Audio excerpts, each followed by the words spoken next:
오늘의 주요 뉴스입니다. 봄을 알리는 꽃 복수초가 올해는 평년보다 2주 먼저 개화했습니다.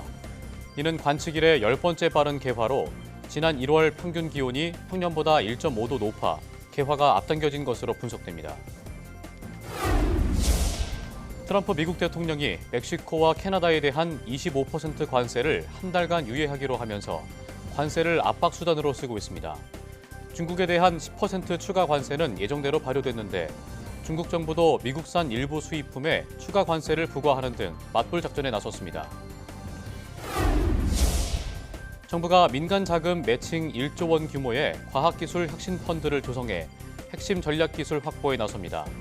또 민관 합동 양자전략위원회를 다음 달 출범하고 국가 R&D 기술 사업화 전략도 다음 달 중으로 발표할 예정입니다. 우리가 음식을 먹을 때 다양한 맛을 느끼는 건 미각 신경세포들끼리 서로 정보를 주고받기 때문입니다. 그런데 단맛 신경세포는 쓴맛을 억제할 수 있지만 쓴맛 신경세포는 단맛을 그대로 받아들이는데요. 다양한 맛의 원리를 과학 일렬에서 취재 기자와 함께 자세히 알아봅니다. 여러분 안녕하십니까? 사이언스투데이 시작합니다. 봄의 전령사 복수초가 서울에서도 얼어붙은 땅을 뚫고 노란 꽃잎을 피우며 봄의 시작을 알렸습니다. 국립산림과학원은 입춘인 지난 3일 서울 홍릉숲 복수초가 개화했으며 이는 평년 개화일보다 약 2주 빠르게 1985년 관측을 시작한 이래로는 10번째 빠른 개화라고 밝혔습니다. 연구팀은 홍릉숲 복수초 개화 특성을 분석한 결과 2000년 이후에 평년 개화일인 2월 18일보다 약 19일 정도 앞당겨지면서 평균 개화 시기가 점차 빨라지고 있다고 설명했습니다. 또 올해 1월 평균 기온이 평년보다 1.5도 높아 개화 시기가 앞당겨진 것으로 분석된다며 복수초의 이른 개화는 기후 변화가 생태계에 미치는 영향을 보여주는 사례로 앞으로도 지속적으로 살피겠다고 덧붙였습니다. 서울과 부산에서 열린 대형 불꽃놀이 축제 직후 초미세먼지 수치가 최대 32배까지 폭증하는 것으로 나타났습니다. 고려대학교 보건환경융합과학부 최윤형 교수 연구팀이 지난 2023년 서울과 부산에서 열린 불꽃놀이 전후의 초미세먼지 농도를 분석한 결과 각각 32배, 10배 증가해 매우 나쁨 수준을 보였다고 밝혔습니다. 불꽃놀이 직후 급증한 초미세먼지 농도는 2시간 반에서 3시간이 지난 뒤에야 이전 수준으로 회복했습니다. 연구팀은 불꽃놀이가 배출하는 미세먼지 등 유해 물질이 대기 중으로 방출되면서 발생한 현상이라며 단기적으로는 축제에 모인 대규모 인파에 영향을 줄 수 있다고 경고했습니다. 또 호흡기 질환자나 고령자의 경우 고농도 초미세먼지에 한두 시간만 노출돼도 치명적이며 두통과 인후통, 심혈관계 질환으로도 이어질 수 있는 만큼 불꽃축제 관람 시에는 마스크 착용을 권장한다고 덧붙였습니다. 겨울철 농민들의 가장 큰 걱정은 난방비인데요. 시설 농가의 비용 부담을 최대 80%까지 줄일 수 있고 습도도 조절하는 친환경 난방기가 개발돼 농가에 큰 도움이 되고 있습니다. 홍성국 기자입니다. 강원도 원주의 한 시설 농가. 빨갛게 익은 딸기를 수확하는 농부의 손길이 분주합니다. 겨울철 난방비가 걱정이었는데 올해는 문제 없습니다. 지난해 설치한 친환경 전기 냉 난방기 덕분입니다. 기존에 기름 온풍기 같은 경우에는 대략 1년 하면은 300만 원 정도 들어갔었는데 60% 정도 절감할 수 있을 것 같다고 생각합니다. 난방비뿐만이 아닙니다. 단순히 온도만 올려주는 게 아니라 습도 조절도 가능해 민감한 작물 재배에 안성맞춤. 설치도 간단해 시설 내 공간을 많이 차지하지도 않습니다. 냉 난방비 절감에다 습도 조절에 탁월한 건데 작업 환경에 방해되지도 않아 일석삼조 효과를 거둔 셈. 나도 입구 토출부의 온도만 높지 열이 멀리 전달되지 않는데 이 습식 온풍기 같은 경우에는 잡열을 품고 멀리 날아가서 상하 좌우 온도 편차가 그렇게 없습니다. 330제곱미터, 즉 100평당 한 대만 설치하면 온도와 습도 조절, 난방비 걱정까지 덜 수 있습니다. 전국 시설재배 농가와 육묘장에 시범 보급됐는데 농가 반응이 좋습니다. 농업기술진흥원이 업체를 발굴하고 자금과 컨설팅을 지원해 개발에 성공했습니다.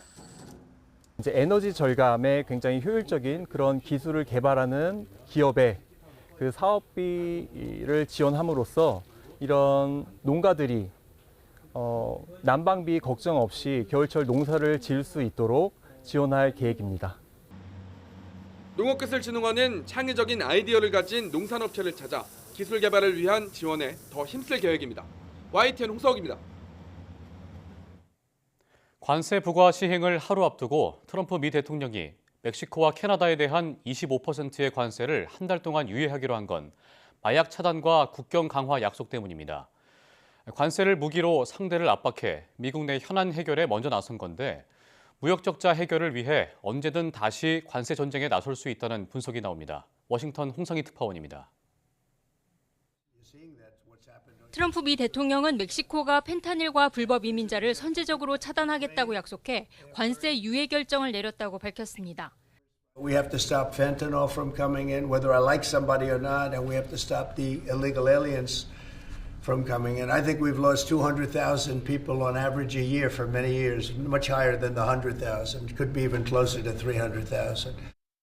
트럼프 대통령은 지난 1일 서명한 행정명령에서도 관세 부과가 국경을 통해 유입되는 불법 이민자와 마약을 차단하기 위해서라고 지적해왔습니다. 케빈 헤셋 미 백악관 국가경제위원장도 이번 관세 부과 결정은 관세 전쟁이 아니라 마약 전쟁이라고 강조했습니다. 결국 멕시코와 캐나다의 국경 강화와 펜타닐의 미국 유입 차단 약속을 이끌어내는데 관세 카드를 쓴 겁니다. de poder poner más guardias nacionales en la frontera norte para proteger la frontera y evitar el tráfico de drogas y en particular el tráfico de fentanilo de México hacia Estados Unidos. 물가 상승에 대한 여론 악화도 이번 유예 결정에 영향을 미친 것으로 보입니다. 관세를 무기로 충격과 압박을 최대화한 뒤 현안을 해결한 트럼프식 전술이지만 관세 전쟁을 접을 가능성은 크지 않아 보입니다. 관세를 통해 미국의 막대한 무역 적자를 해결하고 미국의 제조업 부활을 일으키겠다는 것 역시 트럼프 대통령의 대표적인 공약이었기 때문입니다. 구체적인 관세 부과 전략을 세울 한 달이라는 시간을 확보한 만큼 언제든지 다시 관세 폭탄에 나설 수 있는 겁니다. 트럼프 대통령이 동맹국에게까지 관세를 앞세운 압박을 가해오면서 우리나라도 언제든 미국 관세 전쟁의 타깃이 될 수 있다는 우려도 점점 커지고 있습니다. 워싱턴에서 YTN 홍상입니다. 미국이 중국산 수입품에 10% 추가 관세를 부과하자 중국도 맞불 관세를 매기며 반격에 나섰습니다. 중국 관세세칙위원회는 국무원의 승인 아래 오는 10일부터 미국산 일부 수입품에 추가 관세를 부과한다고 발표했습니다. 이어 미국산 석탄과 액화 천연가스에는 15%, 원유, 농기계, 대형 자동차 등에는 10% 관세를 부과한다고 덧붙였습니다. 당초 트럼프 대통령은 10% 관세 부과를 예고한 중국과도 대화하겠다며 협상 가능성을 내비쳤지만 트럼프 대통령과 시진핑 중국 국가주석 간의 통화 소식도 확인되지 않으면서 예정대로 현지 시간 4일 0시를 기해 대중국 10% 관세가 발효됐습니다. 북미권 관세 전쟁이 본격화하면 직간접적인 타격을 받게 될 우리 기업 계열사가 201곳에 이르는 것으로 조사됐습니다. 한국 CXO 연구소는 지난 2023년 말 기준 금융감독원 전자공시 시스템에 공시된 해외 법인 현황을 살펴본 결과 국내 25개 그룹의 계열사 110곳이 캐나다에 91곳이 멕시코에 있는 것으로 집계됐다고 밝혔습니다. 캐나다와 멕시코에 가장 많은 법인을 둔 기업은 삼성으로 캐나다에 50개, 멕시코에 18개 회사를 둔 것으로 확인됐습니다. 연구소 측은 그러나 삼성의 캐나다 법인은 대체로 태양광, 풍력, 신재생에너지 관련 사업으로 가전과 오디오 제품 공장을 운영하는 멕시코 법인이 미국 관세 장벽의 영향을 더 받을 것으로 관측됐다고 설명했습니다.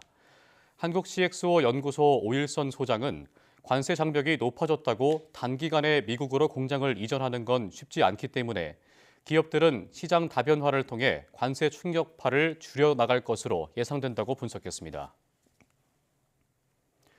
삼성전자가 최근 공개한 갤럭시 S25 시리즈가 국내 사전 판매에서 역대 최다 판매 기록을 새로 썼습니다.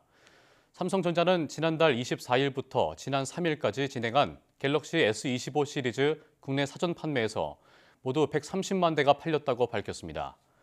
모델별로는 갤럭시 S25 울트라가 전체 판매의 52%를 차지해 가장 큰 인기를 끌었고 갤럭시 S25와 갤럭시 S25 플러스가 뒤를 이었습니다. 국내 통신사들은 4일 오전 사전 예약자에 한해 갤럭시 S25 시리즈 개통을 시작했습니다.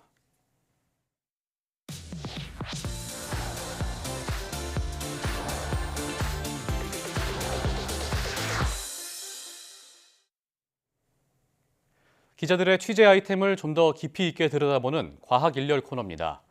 이번 시간엔 커피가 쓰지 않은 이유를 취재한 이성규 기자와 함께 미각 신경세포 간의 활성 조절에 대해서 자세히 알아보도록 하겠습니다. 안녕하십니까? 안녕하세요. 본격적인 질문에 앞서서 궁금한 게요. 아메리카노 같은 커피를 마시면 쓰다, 사탕을 먹으면 달다 이런 우리가 맛을 느끼는데 사람이 어떻게 맛을 인지하게 되는 걸까요?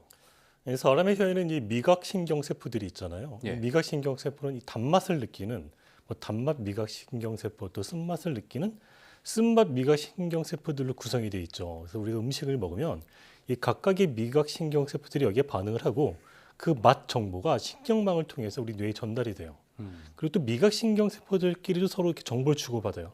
이런 과정을 거쳐서 복합적으로 우리 뇌는 이거는 이런 맛이구나 이렇게 느끼게 되는 거죠. 그렇군요. 말씀하신 대로 미각 신경세포들끼리도 정보를 주고받는다고 하셨는데 이게 어떻게 이루어지는 걸까요? 그러니까 신경세포는 그 주변에 있는 신경세포들끼리 끊임없이 정보를 주고받거든요. 예. 이 신경세포가 정보를 주고받는 가장 대표적인 방법이 시냅스를 이용하는 방법인데요. 시냅스는 이 신경세포와 신경세포 사이에서 어떤 이 신경 신호를 전달하는 그 부위를 말하거든요. 이 시냅스 이 전달 부위, 연결 부위를 통해서 이 신경 신호가 전달이 되는 그런 방법이 하나가 있고요. 예. 또 이 시냅스를 이용하지 않는 방법 중에 이 전기 연접 억제라는 방법이 있어요. 이 전기 연접 억제는 하나의 신경 세포가 활성이 되면은 그 활성으로 인해서 전기장이 생성이 되고 그 전기장의 영향으로 이 신경 세포의 옆에 있는 다른 신경 세포의 활성이 억제되는 현상을 말합니다. 예. 용어가 좀 어려울 수 있을 것 같은데요. 예. 전기 연접 억제는 그러니까 시냅스를 이용하지 않고 미세한 전기장을 이용한다는 설명이신 것 같은데 이 전기 연접 억제를 이용해서 그러니까 커피가 쓰지 않은 이유를 규명한 건가요? 네, 그렇습니다. 이 연구진은 이 뇌과학 실험에 흔히 쓰이는 동물 모델인 초파리를 이용했는데요. 예. 이 관심 사항은 이 쓴맛 신경세포하고 단맛 신경세포 사이에 신호 전달이 어떻게 이루어지느냐 이 부분이었거든요. 그래서 우선 이 단맛 신경세포를 한번 활성을 해봤어요. 예. 그랬더니 전기 연접 현상으로 이 전기장이 형성이 됐고요. 그 전기장의 영향으로 그 옆에 있는 이 쓴맛 신경세포의 활성이 억제가 된 겁니다. 예. 그러니까 한마디로 단맛 신경세포가 이 쓴맛 신경세포를 억제한 거죠. 예. 그럼 쓴맛 신경세포를 활성화했을 때는 어떤 일들이 벌어졌죠? 이 쓴맛 신경세포를 활성화하면 역시 이 전기 연접 현상으로 전기장이 형성이 되는데요. 예. 이 전기장은 형성이 되지만 이 단맛 신경세포는 이 전기장의 영향을 받지 않는 거예요. 그러니까 단맛을 느끼는 게 우리가 줄어들지 않고 그대로 단맛이 느껴지더라 이렇게 되는 거죠. 예. 그러니까 또 궁금한 게 단맛 신경세포는 그러니까 쓴맛 신경세포를 억제하는데 왜 쓴맛 신경세포는 단맛 신경세포를 억제하지 못하는 거죠? 이 좋은 질문인데요. 예. 이게 결론부터 말씀드리면은 이 단맛 신경세포하고 쓴맛 신경세포가 이제 서로 전기 연접 현상으로 억제를 하는데 그 억제가 단맛이 쓴맛을 억제하는 일방통행으로 이루어진다는 거 핵심이거든요. 예. 만약에 이 단맛 신경세포하고 쓴맛 신경세포의 전기 연접 현상이 서로 쌍방향으로 이루어진다면 우리가 단맛도 감소하고 쓴맛도 감소해야 될 텐데 그렇지 않다는 거죠. 예. 그런 이유에서 단맛이 쓴맛을 억제한다는 건데 일방통행으로 이루어지는 이 구체적인 기전은 또 뭔가요?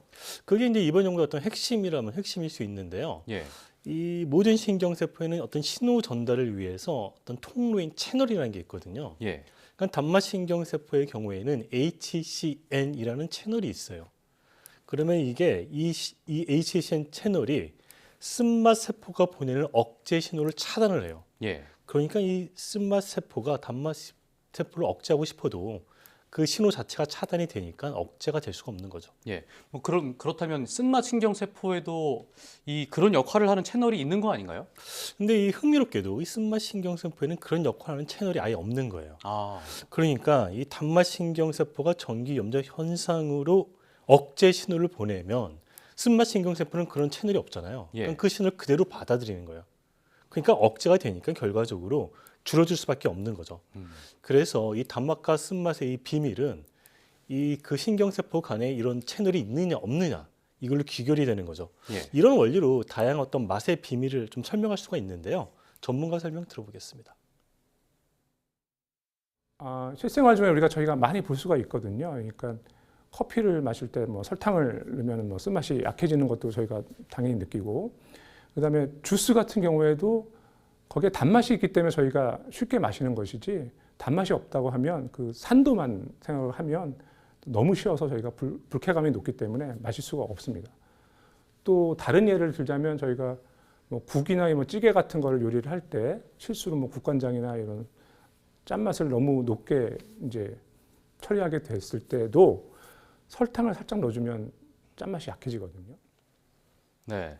그러니까 설명을 들어보면 아까 말씀하신 그 초파리 실험에서 단맛 신경세포를 또 활성화를 했었잖아요. 네. 이게 어떻게 활성화가 된 거죠? 근데 신경세포를 활성화하는 방법 가운데 광유전학이라는 방법이 있거든요. 예. 이게 굉장히 고급 기술인데 빛을 쪼여가지고 신경세포 하나하나 이렇게 활성화를 하는 기술이거든요. 그러니까 이 미생물인 녹조류에는 이 채널 로놉신이라는 물질이 있어요. 예. 이 물질은 빛을 받으면 그 채널이 열리면서 이 신경세포가 활성화가 일어나거든요. 그래서 이 초파리에 이 채널 로놉신 유전자를 유전공학적으로 이렇게 주입을 하는 거죠. 그 쓴맛 세포하고 단맛 세포에. 그렇게 되면은 우리가 이 초파리는 원래 없던 그 채널 로놉신 유전자를 가지게 돼서 그 쓴맛 신경세포하고 단맛 신경세포에 이 채널 로놉신 채널을 새롭게 가지게 되는 거예요. 예. 그래서 우리가 빛을 쪼여주면은 이 로놉신 채널을 통해서 뭐 쓴맛 신경세포나 단맛 신경세포를 우리가 원하는 대로 활성을 이렇게 껐다 켰다 할 수가 있는 거죠. 네. 이렇게 오늘 커피가 쓰지 않은 이유에 대해서 신경세포들끼리의 전기 연접 억제 현상이 있었다는 설명을 잘 들었습니다. 오늘 말씀 고맙습니다.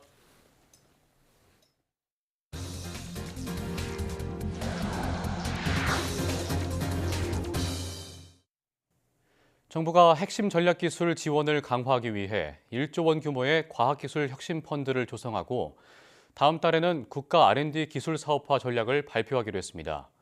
유상임 과기정통부 장관은 4일 오전 정부 서울청사에서 열린 대국민 브리핑에서 2025년도 핵심 과제 추진 상황을 발표하며 이같이 밝혔습니다. 정부는 전략 기술을 빠르게 확보하기 위해 우선 올해 2,500억 원 이상의 민간 펀드를 조성해 12대 국가 전략 기술과 국가 R&D 기술 사업화 기업 등에 투자할 계획입니다. 또 다음 달에는 민관 합동 양자전략위원회를 출범해 양자기술 개발과 산업 육성을 지원하기로 했습니다. 국제협력과 관련해서는 유 장관이 이달 직접 미국을 방문해 재미 한인 과학자 간담회 등을 통한 한미 협력을 강화하고 글로벌 R&D 2.0 전략을 마련해 6월에 발표할 예정입니다. 이번 브리핑은 최상목 대통령 권한대행이 지난달 각 장관에게 매달 핵심 과제 추진 상황 브리핑을 진행하라고 지시한 뒤 열린 첫 브리핑으로 과기정통부는 앞으로 매달 대국민 보고를 이어갈 계획입니다. 국내 연구진이 화학 반응 중 순간적으로 나타나는 분자 구조의 변화를 밝혀내는 데 성공했습니다. 카이스트 화학과 김상규 교수 연구팀은 분자가 전이 상태로 접근하면서 갖는 구조 변화를 분광학적 기법을 통해 측정했다고 설명했습니다. 연구팀은 이번 연구로 분자 화학 반응에서 전이 상태로 접근할 때 급격히 변화하는 분자 구조를 분광학과 반응 동력학 기법으로 밝힌 것은 처음이라며 특정 화학 반응을 선택적으로 빠르게 진행시키는 고효율 촉매 설계에도 도움이 될 것으로 기대했습니다. 전이 상태는 화학 반응 중에 나타나는 상태로 화학 반응 속도론이 개발되면서 핵심으로 자리 잡은 개념입니다. 종양 내부에서 항체를 직접 생산하고 방출하는 신개념 항암치료법이 제시됐습니다. 포스텍 김원종 화학과 융합대학원 교수 연구팀은 종양세포에 항체 생성 유전자를 전달해 종양 스스로 항체를 만드는 나노입자 플랫폼을 개발했다고 밝혔습니다. 개발한 나노입자 내부에는 광감음제가 포함돼 있어 특정 파장 빛에 반응하면서 활성산소를 생성하며 종양세포를 살멸시키는데 이때 종양세포의 안에 쌓인 항체가 방출되면서 주변의 T세포를 자극해 면역 반응을 더욱 강화하는 원리입니다.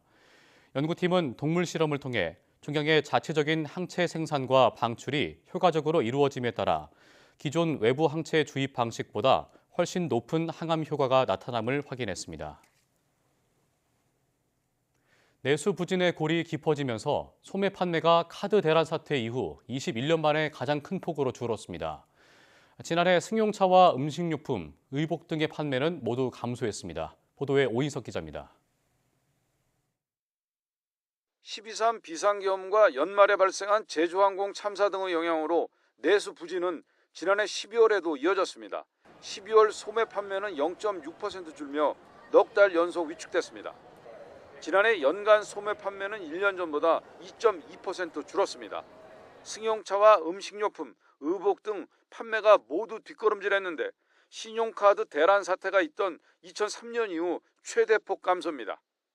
소매 판매는 2022년 이후 3년 연속 줄며 감소폭도 커지는 모습입니다.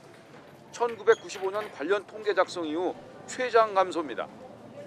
도소매 등 서비스 소비가 반영된 서비스업 생산은 지난해 1.4% 증가에 그쳐 4년 만에 최소 증가폭을 기록했습니다.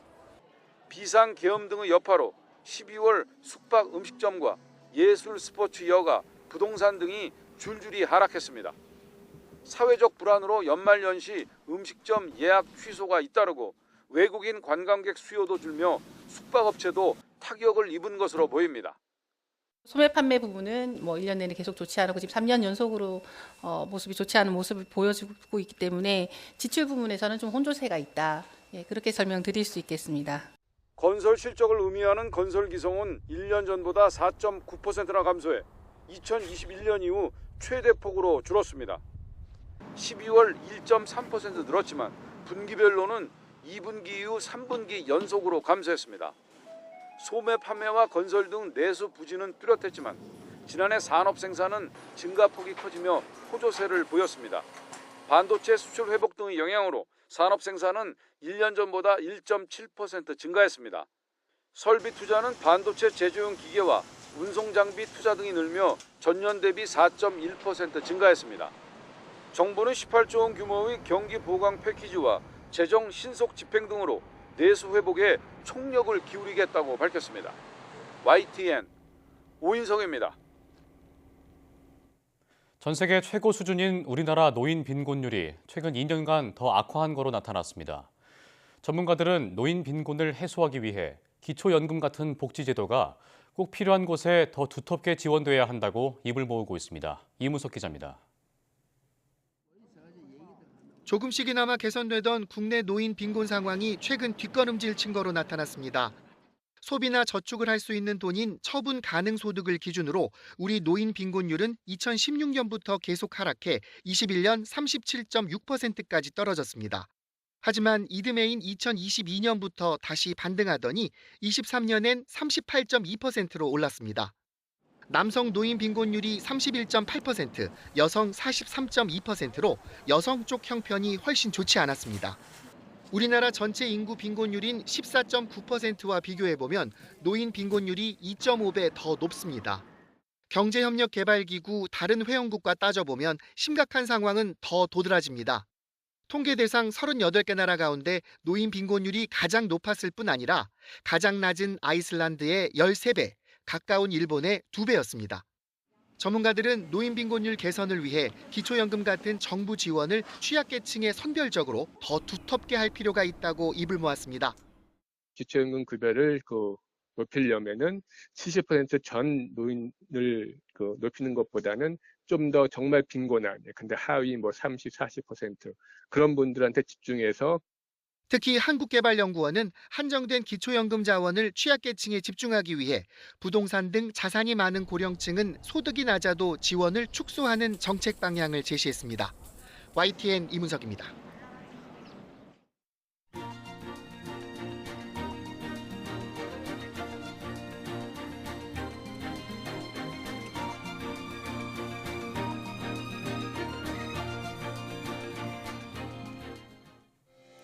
미국이 캐나다와 멕시코에 25% 관세 부과를 하루 앞두고 양국으로부터 대대적인 국경 경비 강화 조치를 약속받으면서 관세 부과를 한 달 유예하기로 했습니다. 결국 미국의 1, 2위 무역교역국을 상대로 손 안 대고 코를 푼 셈인데요. 우리나라는 미국의 6번째 교역국이자 8번째 무역 적자를 안기는 나라여서 교역과 관련한 대응 전략이 필요해 보입니다. 뉴스 마칩니다. 고맙습니다.